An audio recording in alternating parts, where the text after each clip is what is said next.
What is up, guys, and welcome to Movie Battlegrounds. We, of course, have a legendary match on our hands. None other than Chance versus James. This is going to be an intense match. I'm not here by myself. I do have a couple of judges on the panel. We have Sean and Brandon. But first, before I go to my judges, I am going to go ahead and get some words from our competitors. I'm going to go to Chance first. Chance, are you excited to be in this match today? You ready, man? Yeah, I think I am. This is a fun match. I jang out various Schmodown events.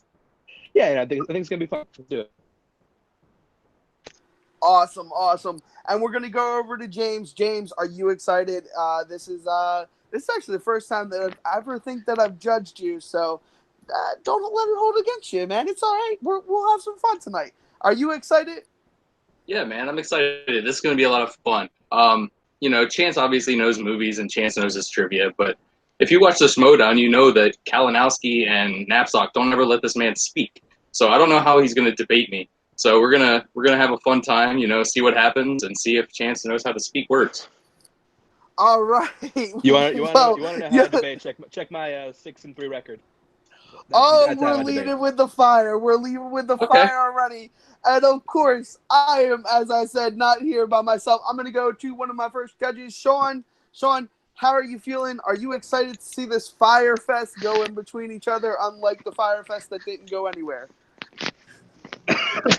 Yeah, I was kind of lukewarm going into it, but after that little back and forth, I'm ready to see these two go. And since now Chance has got something to prove, since James came at him with that. But yeah, I'm definitely excited. Let's get this going.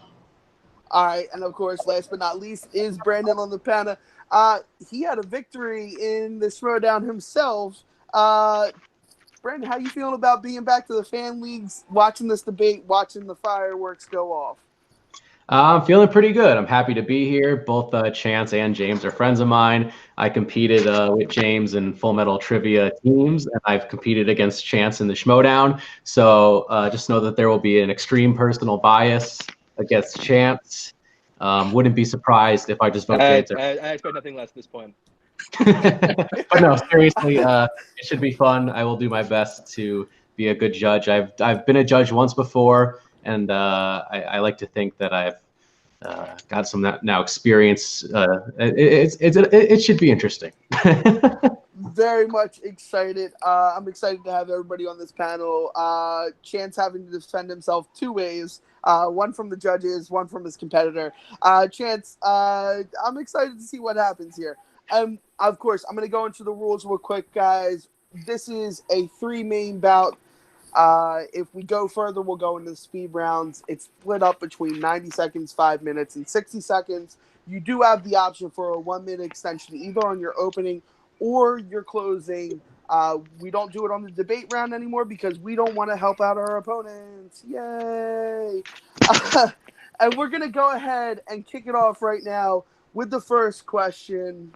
The first question being, if you could erase one movie from Steven Spielberg's filmography, which would it be and why? And we're going to go ahead and shoot over to Chance first.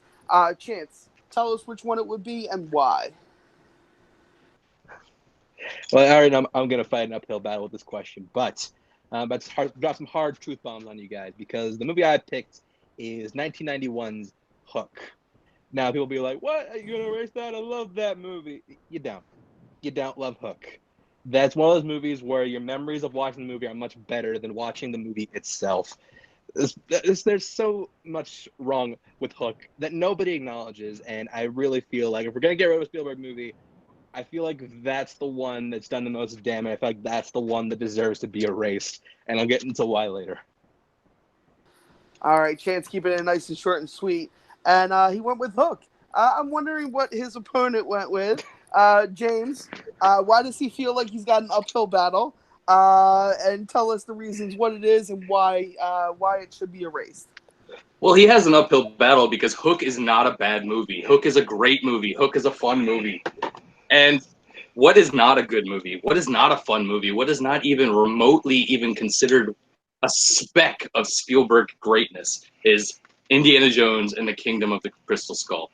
You talk about a perfect trilogy that has been tarnished with a fourth movie that is not anywhere near as good as the first three.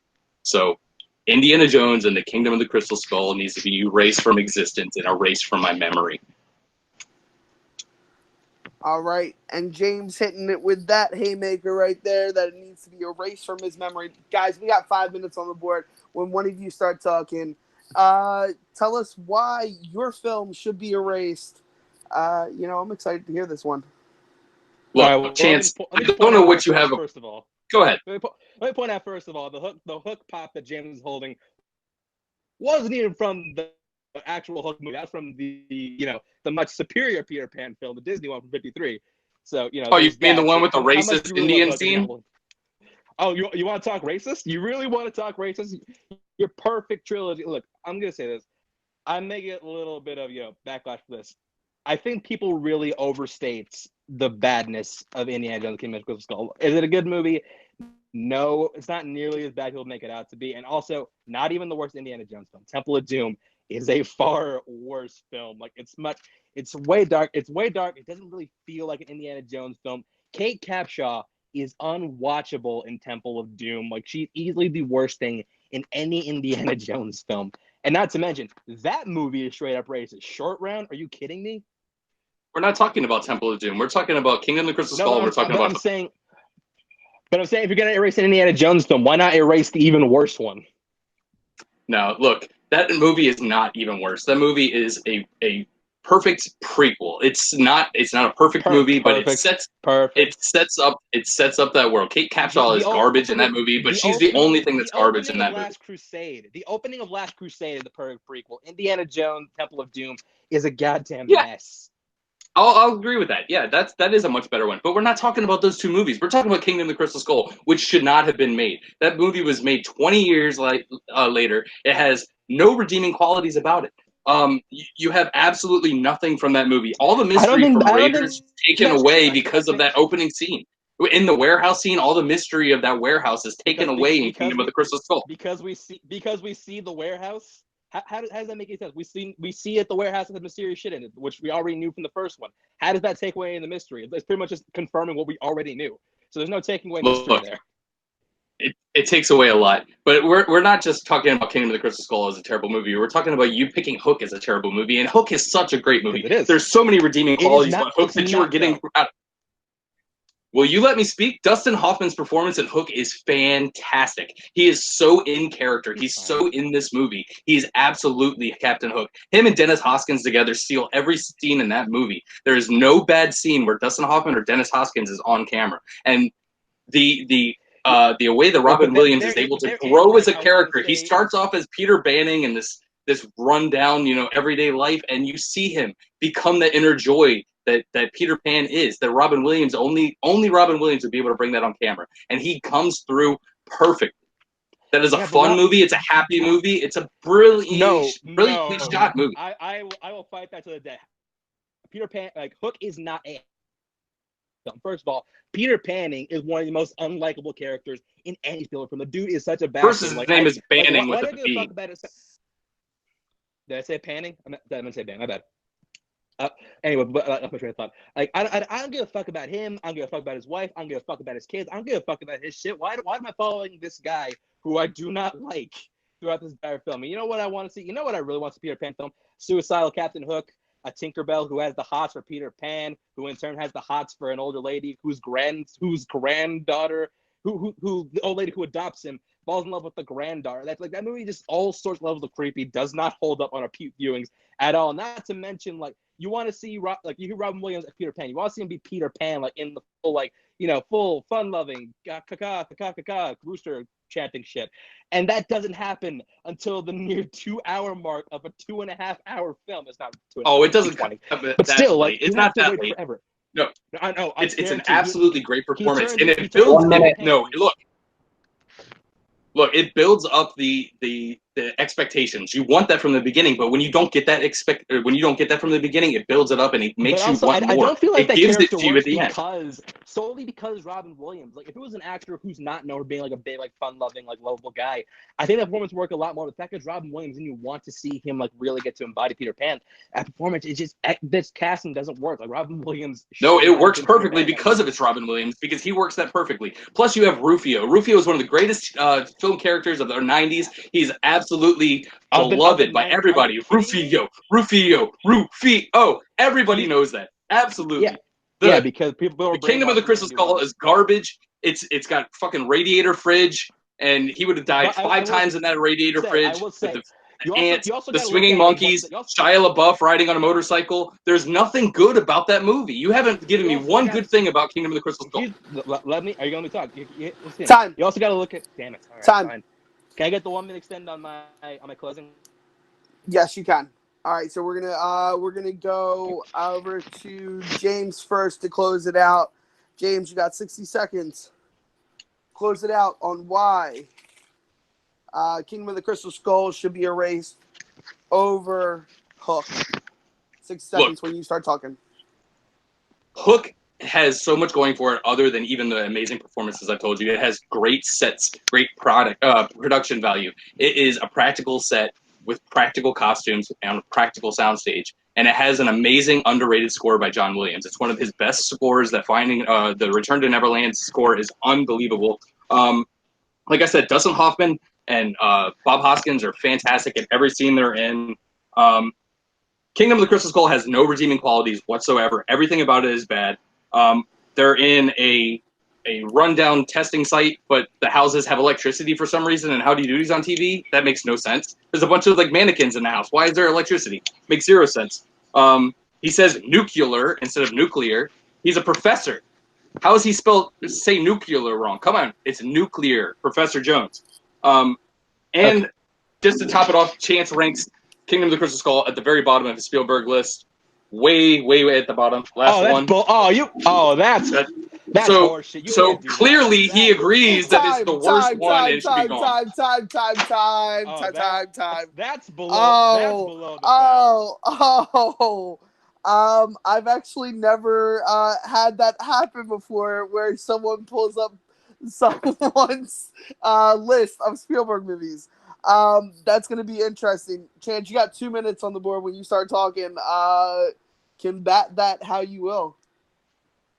Okay, first of all, below the belt. Second of all, what are you, cinema sins with all those criticisms? Third of all, when you're looking at a racing movie, you also got to look at like the ripple effect. Now, racing Hook, I think would effectively erase like the trend of like bad family films, like, oh, the dad overworks too much and ignoring his wife and kids and family. He's got to go on a whimsical inner joy. You erased Hook, you effectively erased things like Haunted Mansion and Nine Lives and all these other and Click and all these other just terrible family films. Whereas you erase Kingdom of the Crystal Skull, like even like the worst, you need to find like positives and failures. And if like if Indiana Jones wasn't brought back like we wanted to, we might not see how to bring back great characters like Han Solo or Rick Deckard or Rocky or all these other characters who are coming back now with respect, because they see how not to do it with Indiana Jones and the Crystal Skull. Like I said, not even the worst Indiana Jones film, not as racist. There's nothing as unwatchable as Kate Capshaw.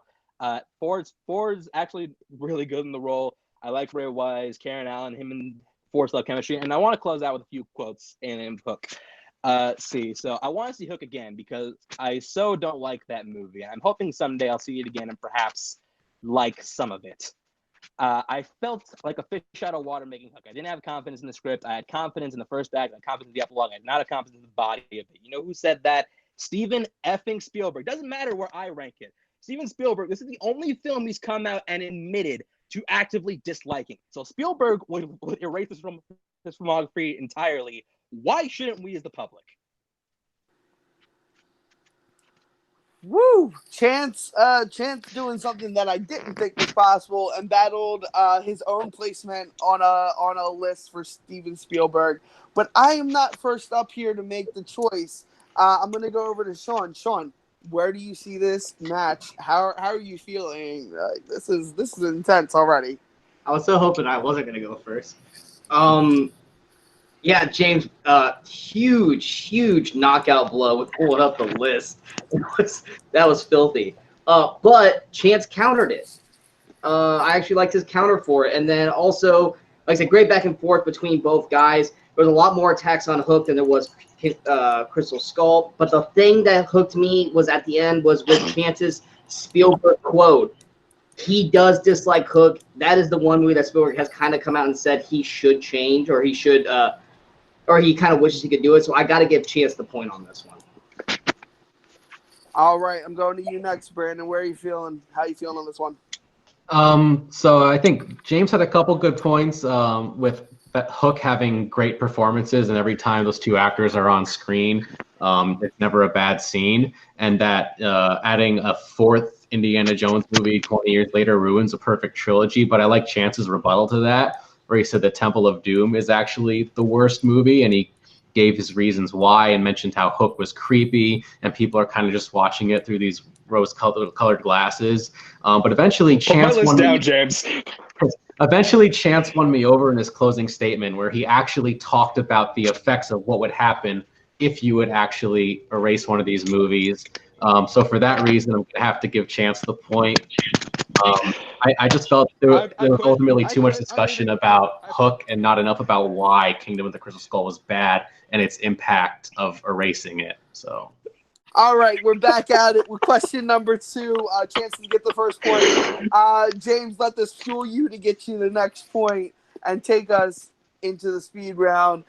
At least one question. But question 2 is, with the release of Lion King, what Disney animated film should not get a live-action remake? James, we're going with you. 90 seconds on the board when you start talking. What film should not get a live-action remake? Look, when we're talking about Disney animated movies, you can list off probably 50 or 60, 70 before you even think about this film. And that's Home on the Range. Home on the Range almost flatlined the Disney animated studios. It almost killed their 2D animation completely. It is a garbage film with a garbage plot, a garbage cast, and there's no reason that it should ever be brought back in live action. It's a film about cows. And are we going to watch live action animated cows like The Lion King?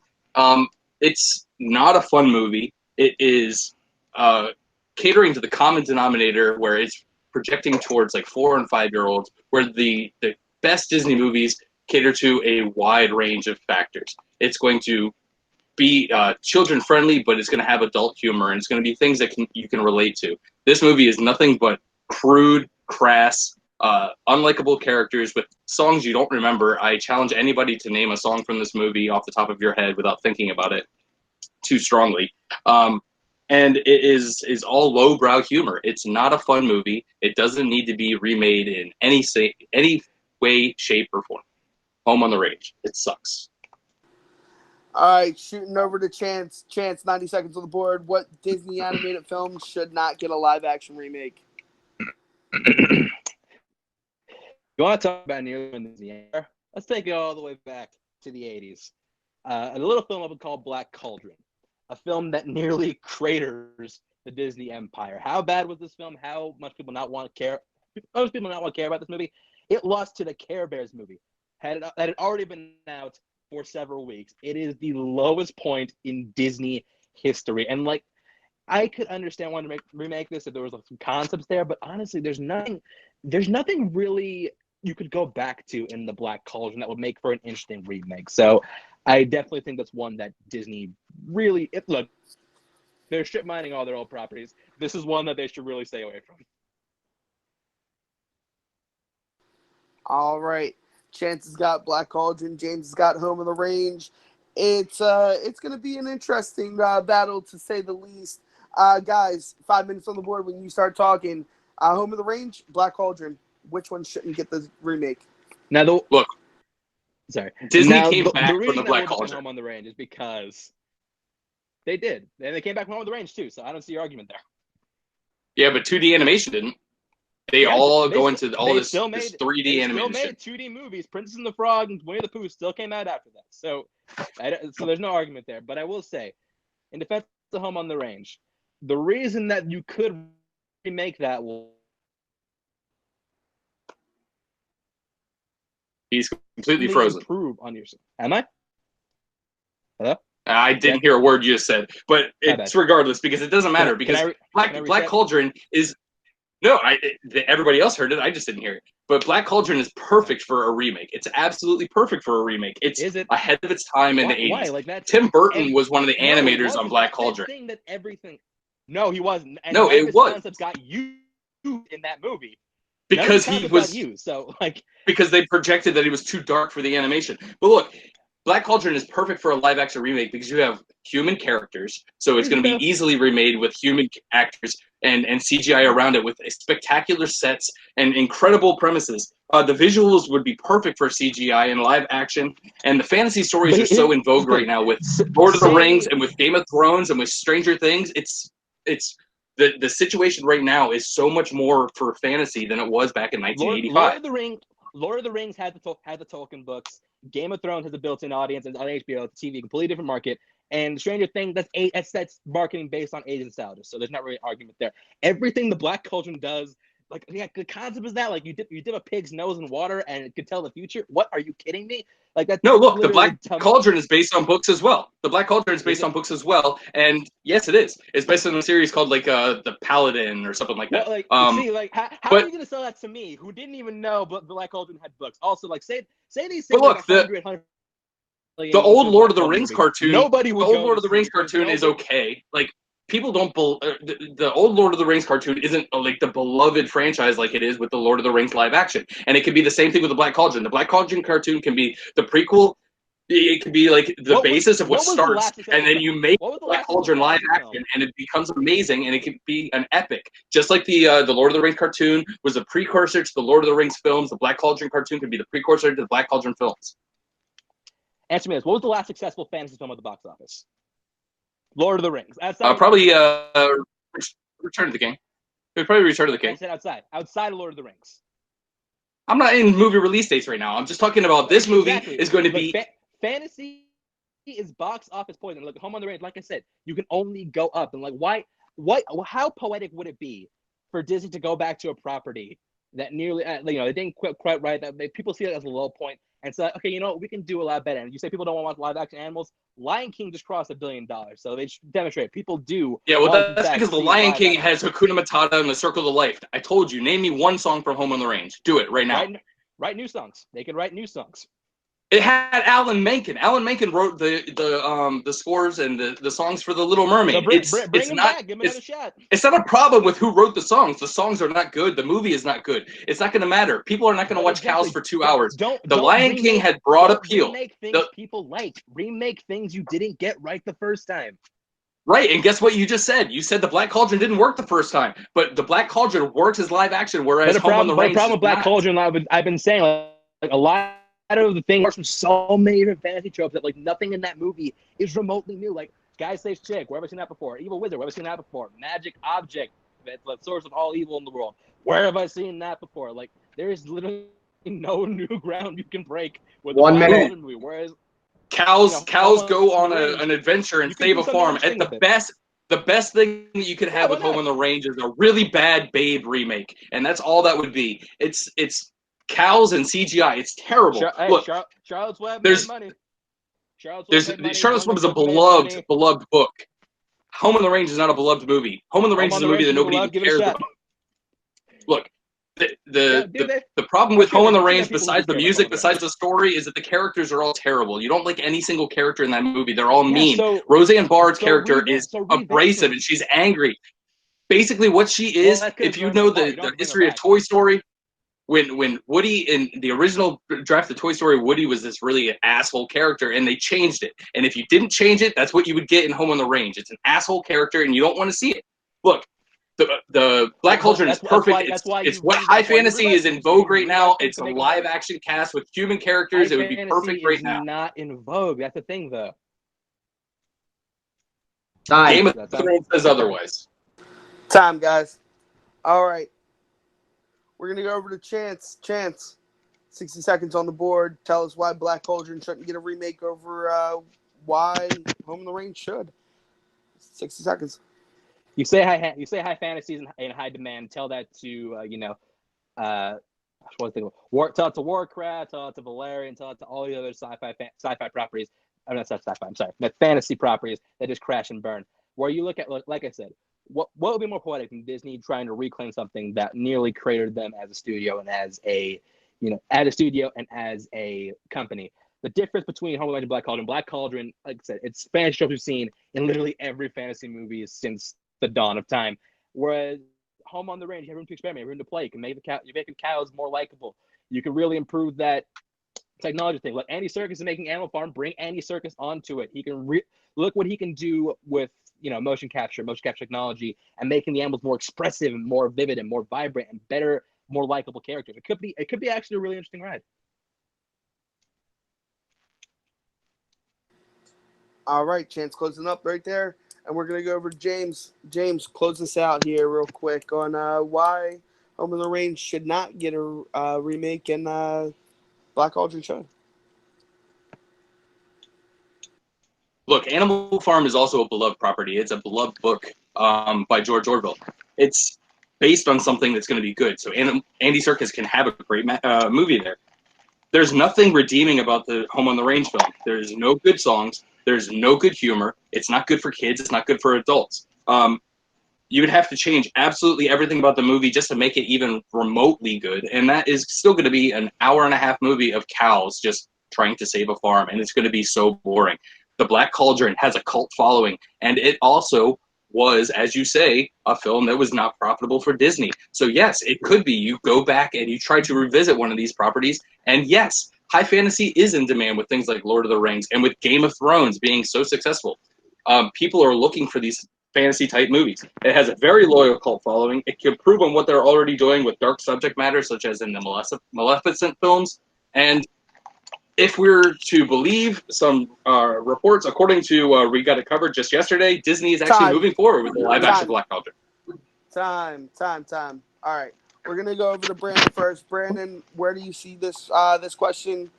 Let me know how you feel. So both made points about their films potential almost killing Disney animation.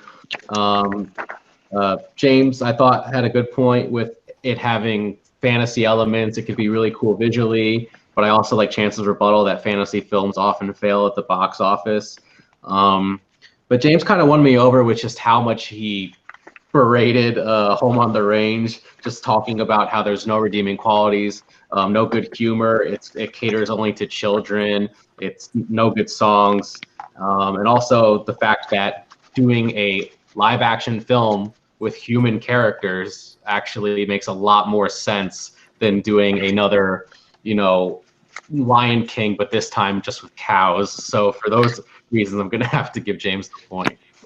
I'm on it. All right. I am actually in the same boat as Brandon. I'm trying to make it short and sweet. I feel James kind of attacked Chance more on why his film would work better than the film that James had, which was Home on the Range. So James is going to get the point for that one. We're going to question 3, guys. In my defense, I was prepared for a completely different fight. I think you showed your hand a little bit at the beginning of the fight. The question was given to me. I think you showed your hand a little bit. I was not going to. Yeah, we're going to totally go to question 3. And this is one that I'm actually pretty excited for because I'm excited to see this fight go down. What movie with Daniel Day-Lewis would be greatly improved if he was replaced with Nicolas Cage instead? And we're going to go to Chance first. Chance, 90 seconds on the board. What film would Nicolas Cage add to that Daniel Day-Lewis didn't? Okay, so I went with Rob Marshall's 9. This will be a musical starring Nicolas Cage opposite Fergie and Kate Hudson. I don't got so I was thinking it tells itself. I could just be quiet for the next 90 seconds. But I'm not going to do it. I'm going to sell it on you. So the main problem with 9 is that it's just dull. Like, it's absolutely fucking dull. So even Dan Day-Lewis, who is great at being this over-the-top personality, doesn't add anything to the musical genre. So why not get someone just can just get Nick Cage in there. He can go batshit insane, and it doesn't matter. It doesn't matter whether you can sing or not because you're gonna be so mesmerized by all the Cageness that you won't even care. So yeah, put Nicolas Cage in 9. Putting Nicolas Cage in 9. I like it. James, coming over to you. 90 seconds on the board. Where are you putting Nicolas Cage in Daniel Day-Lewis's filmography? No, if you want to talk about a dull movie, you want to talk about a movie that just plods along and is boring and is supposed to be this action film, but it just turns out to be just this typical early 90s romance drama that looks like a Fabio cover of a book. It's The Last of the Mohicans. That movie projects as one thing and ends up being something completely different. And Daniel Day-Lewis brings nothing to that film. Everything surrounding his performance is pretty strong. There's strong side characters. You know, the chief is great. The Chief Mohican, Chinkataka, or I can't remember his name, and Maga is great. But Daniel Day-Lewis is just really just kind of out of it for the entire film. And Nicolas Cage in that performance would bring so much more gravitas because he would be so much more intense, and he would give you a lot more behind the eyes, these intense stares, these intense thoughts. And Nicolas Cage in The Last of the Mohicans would be a much more action-friendly and much more interesting perspective than you get with Daniel Day-Lewis. All right, neither of them went with my choice, which would have been The Gang of New York. So we're gonna see where this battle. You don't I change that movie. Really No, how dare you? So we're gonna I see really where did they debate go. that one. Oh, we're gonna really see where this goes. We got 9 versus The Last Mohicans, guys. Daniel Day-Lewis is watching you right now. Tell him why he doesn't deserve to be in these movies, and Nicolas Cage does. 5 minutes on the board. Hi, Daniel. It's nice to meet you. Hi, Look, Daniel. Nine I is will not say- a terrible movie. It's not a terrible movie. Can you tell me a memorable thing about 9? You make it out to be like this. Thing about 9. I didn't say terrible. I said dull. Guido's I just song's said really it's good. really dull. It's, I don't remember Guido. but it's not Daniel Day-Lewis that makes it dull. Daniel Day-Lewis has a really strong performance in that film. I just watched it this afternoon. He doesn't help make it. He doesn't help make it exciting either. But it's like in a musical, we're supposed to be like big, we're supposed to be like bombastic. Daniel Day-Lewis doesn't do that. So why not bring in Cage, who is like one of the best at doing big and bombastic? Like with a musical, you're supposed to be like big and theatrical, and Daniel Day-Lewis doesn't do that. Bring in Nicolas Cage, and he will do that for you.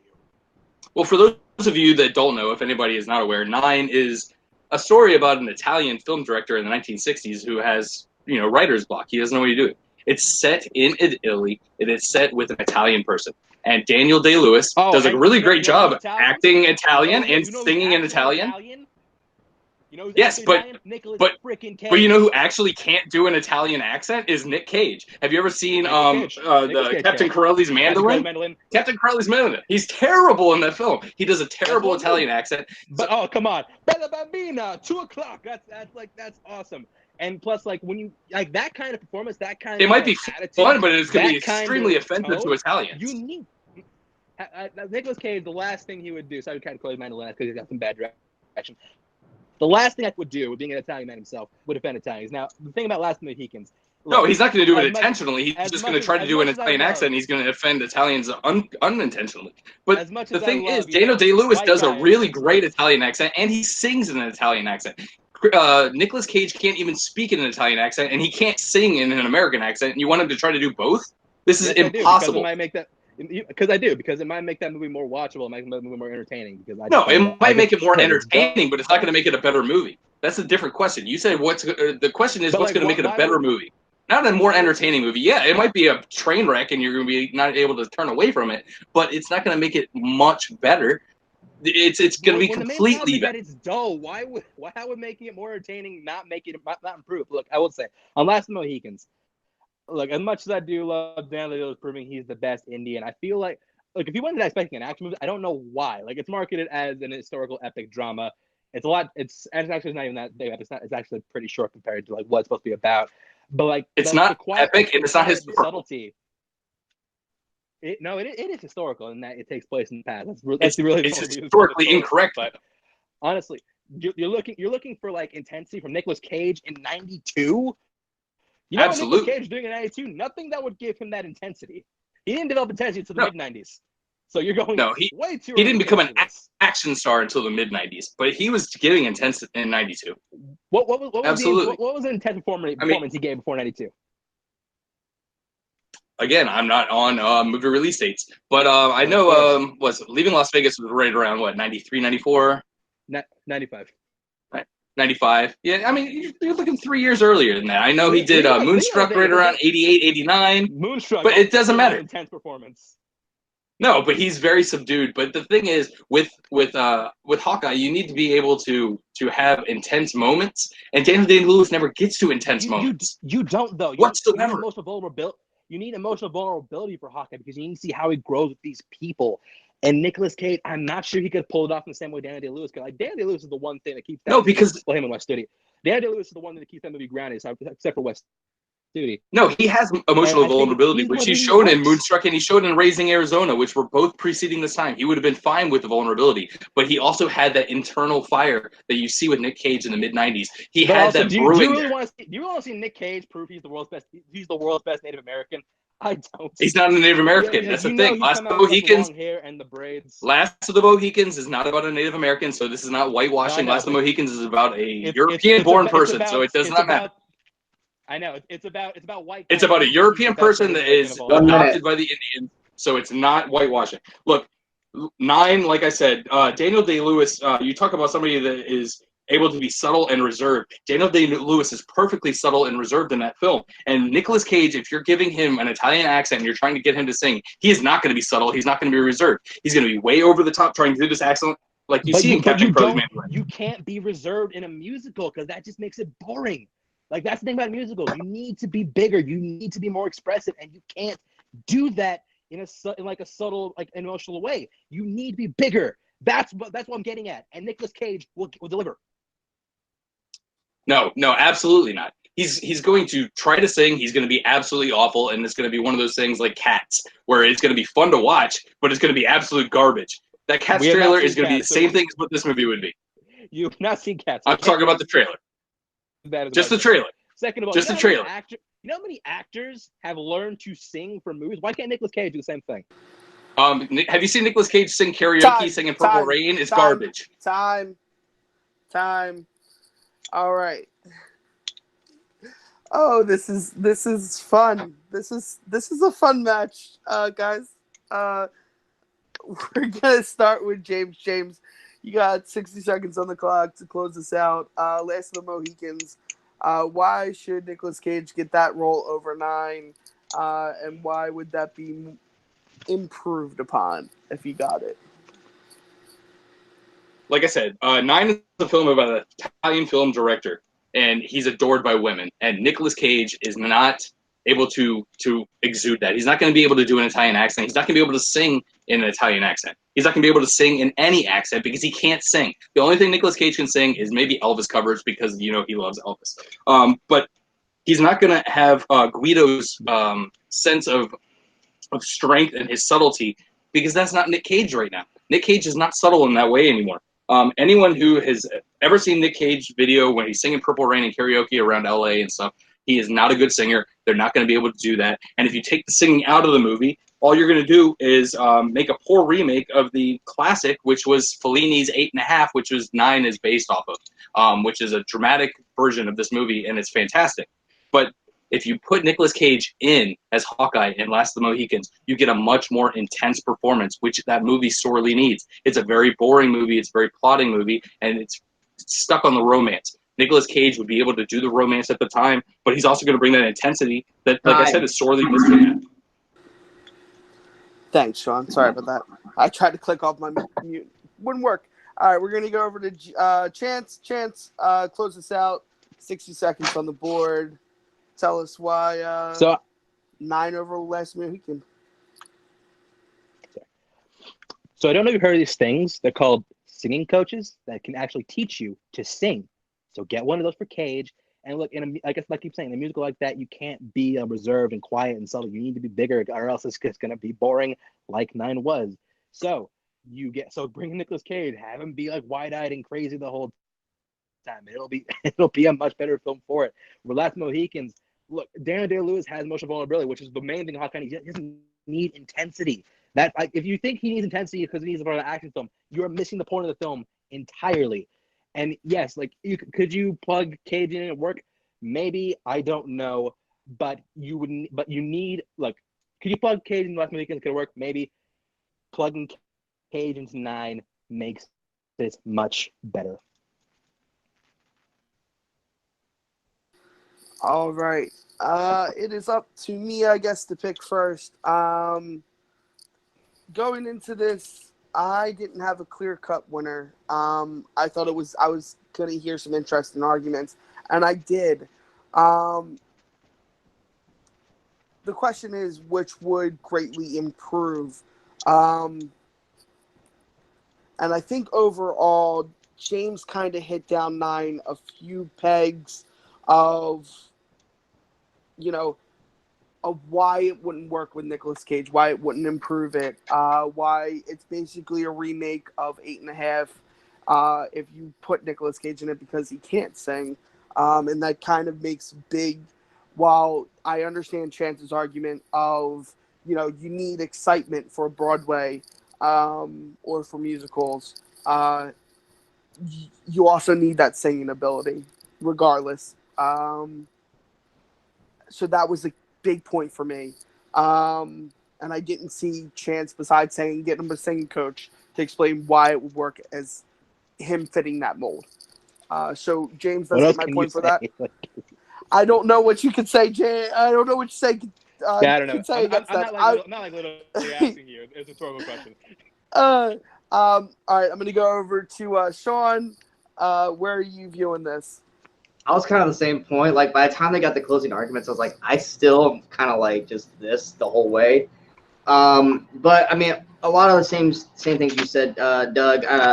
James just had more to say on why Cage would not work in 9, whether it be him not being able to sing, the Italian accent could come off offensive.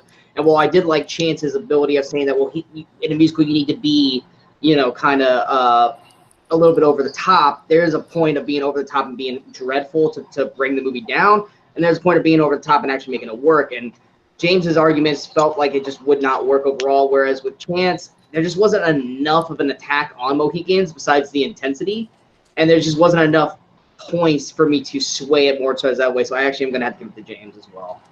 All right, and we made it to the speed round. It is 2-1 James. Chances this is your chance to take it to the next speed round. This is what we got going on. It's a 30 minute. Whoo, that would be a long speed round. It would be a long ass speed round. No, we're going 30 seconds and then 15 seconds. You get a 30-second opener or thrash your opponent, if you will, and then a 15-second rebuttal. And I am going to repeat the question twice. The first person that says it after I repeat it twice, says their answer. I have my other judges keeping their ears open. We'll go first.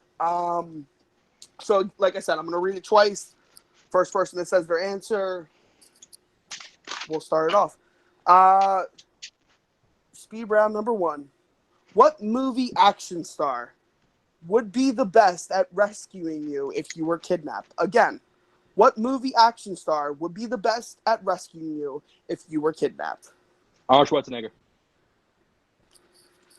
All right, Chance with Arnold.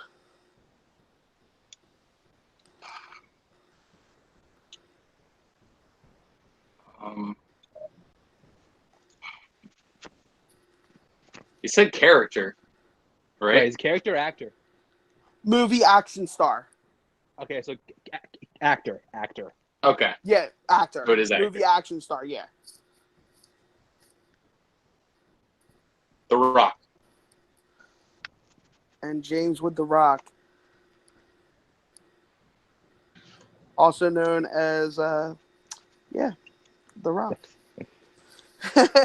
All right, we're going to go with Chance first. Chance, you got 30 seconds on the board. When you start talking, let us know why Arnold would be better at rescuing you than The Rock. Look, if I get kidnapped by bad guys, you know who I want? I want 80s Mr. Universe Arnold to come and save me. You think about it, this guy was the Terminator. He was Commando. He is Jack within an inch of his life. Like, he hasn't even had to fight anybody. He'd show up and all the bad guys would just run, be like, "Oh fuck, Arnold's here. We're sorry. Here you go. Here's your hostage. We can go." Look at all the things he's done in the movie. Look, his entire movie career since saving people. Look at like Commando, or you look at Predator. Like the dude can take on anything, anybody. I would rather have him save me than die at Schwarzenegger with Dwayne Johnson. Time. All right, James, you got Rock. Why is he better at saving you than Arnold? 30 seconds.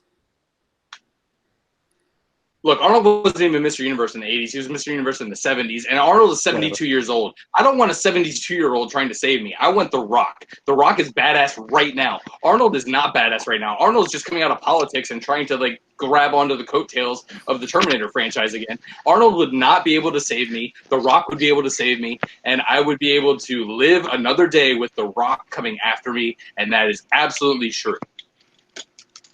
All right, finishing 5 seconds early. We're gonna see if that pays off, and we're gonna go back to Chance. I saw 15 seconds. I didn't see that. Yeah, he had 5 up when you finished. So Chance, Arnold over The Rock. 15 seconds. It goes fast. Make it count. I said 80s are not present day. The Rock specializes in fake fighting people, and also Arnold's on steroids. So get him some roid rage. The dude will come save my life from anybody. All right, Chance finishing with 5 seconds early. This is going to be interesting. James, 15 seconds on the board. You have The Rock over Arnold. Why 15 seconds? Make it count. Look, nobody said you got to pick Arnold in a specific year. We said what character, what person. It's The Rock. Arnold Schwarzenegger, like I said, is 72 years old, 73 years old. The Rock is not that age. He's in his 40s. He's fine. He's still strong. He's going to be able to save me. Arnold Schwarzenegger's got man boobies. All right. Arnold Schwarzenegger's got man boobies. I'm so glad that I don't got to go first on this one. Sean, you got to go first. So tell me, does Arnold man boobies make you feel inspired to get rescued? There was one thing that was said that made me go, ooh, and that is what Chance said. I feel like, Chance, you kind of buried yourself. You said, give Arnold roids, he'll come save me. And No, I shouldn't I said he was on steroids. He was on steroids, not. And then you said, give him roids and he'll save me. I said he was on him. I said he was on him. I didn't say give him to him. I mean, the big thing is that age is a big deal, and it didn't say what era of action star we were talking about. We were saying what action star, and I mean, James just kept attacking the age over and over again. And if we are going by current day standards, yes, I'd rather have The Rock save me than Arnold. Even if we go by 80 standards, I would probably still want The Rock saving me over Arnold because, yeah, I just think The Rock would probably do it better. So I'm gonna have to go. Right. I'm gonna have to go James. All right, giving it to James. Brandon, where are you at, man? Where's your headspace? Arnold, The Rock, who you having save you? Oh, don't make me choose. He just wants to be held in either arm. It doesn't matter. Like, first of all, I can't believe no one took the easy way out and said Liam Neeson. Like, he's literally done this. He's in his 60s. His most famous film is him literally saving somebody who was kidnapped. But that's why I asked actor or character. Yeah, I mean that's true. That's where I'm having a difficult time with the ambiguity of it all. Is like, do I take the age into account? Do I not? I thought Chance made a good point where, like, he said that Schwarzenegger has done films where he saves people. But you know what? I guess at the end of the day, I'm gonna have to go with James because the way the question is phrased, it says what action star. So I can't take the types of characters they played into effect. I have to take who they are into account. And while Arnold was a yoked, like, muscle builder, I feel like The Rock could really kick a lot of ass, especially with being a professional wrestler and just like how seriously he takes his fitness. I wouldn't want to mess with The Rock, so I gotta go with James. So I lose, right? All right. Yeah. With that, James does take the win. It's a 3-1. Chance seems relieved, and I'm gonna go ahead and interview James. James, you are actually gonna. This was a #1 contenders match. to go and Wait, really? face Cody, God. which I'm excited to see. James, how are you feeling about the match? How are you feeling about facing Cody? And how are you feeling that you now know that this was a number one contenders match? Oh man, I'm really happy to get the win, but I'm still bitter that I lost that Hook question. I want to just let it be known that I disagree wholeheartedly with the judges.